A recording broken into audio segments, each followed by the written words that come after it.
मित्रों, गणेश जी विघ्न विनाशक व शीघ्र प्रसन्न होने वाले देवता हैं। अगर कोई सच्चे मन से गणेश जी की वंदना करता है तो गौरी नंदन तुरंत प्रसन्न होकर उसे आशीर्वाद प्रदान करते हैं। वैसे भी गणेश जी जिस स्थान पर निवास करते हैं उनकी दोनों पत्नियां रिद्धि और सिद्धि भी उनके साथ रहती हैं। उनके दोनों पुत्र शुभ व लाभ का आगमन भी गणेश जी के साथ होता है।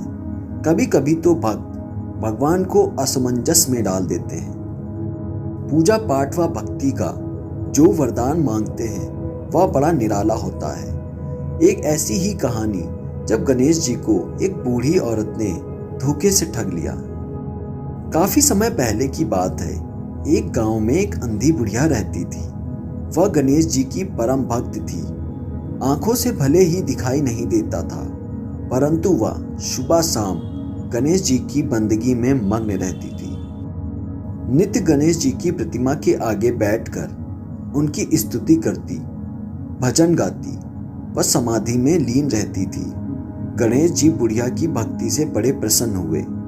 उन्होंने सोचा, यह बुढ़िया नित्य हमारा स्मरण करती है, परंतु बदले में कभी कुछ नहीं मांगती। भक्ति का फल तो उसे मिलना ही चाहिए। ऐसा सोचकर गणेश जी एक दिन बुढ़िया के सम्मुख प्रकट हुए और बोले, माई, तुम हमारी सच्ची भक्त हो। जिस श्रद्धा व विश्वास से हमारा स्मरण करती हो, हम उससे प्रसन्न हैं। अतः तुम जो वरदान चाहो हमसे मांग सकती हो। बुढ़िया बोली, प्रभु, मैं तो आपकी भक्ति प्रेम भाव से करती हूँ। मांगने का तो मैंने कभी सोचा ही नहीं, अतः मुझे कुछ नहीं चाहिए।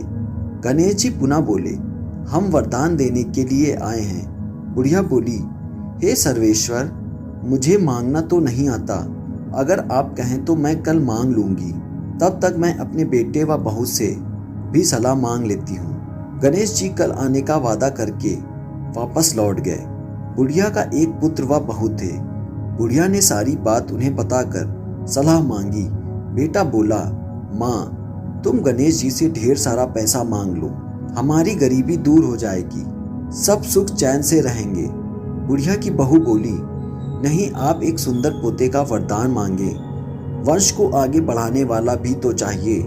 बुढ़िया बेटे और बहू की बातें सुनकर असमंजस में पड़ गई। उसने सोचा, यह दोनों तो अपने अपने मतलब की बातें कर रहे हैं। बुढ़िया ने पड़ोसियों से भी सलाह लेने का मन बनाया। पड़ोसन भी नेक दिल थी। उसने बुढ़िया को समझाया कि तुम्हारी सारी जिंदगी दुखों में कटी है। अब जो थोड़ा जीवन बचा है वह तो सुख से व्यतीत हो जाए। धन अथवा पोते का तुम क्या करोगी? अगर तुम्हारी आंखें ही नहीं हैं तो यह सांसारिक वस्तुएं तुम्हारे लिए व्यर्थ हैं। अतः तुम अपने लिए दोनों आंखें मांग लो।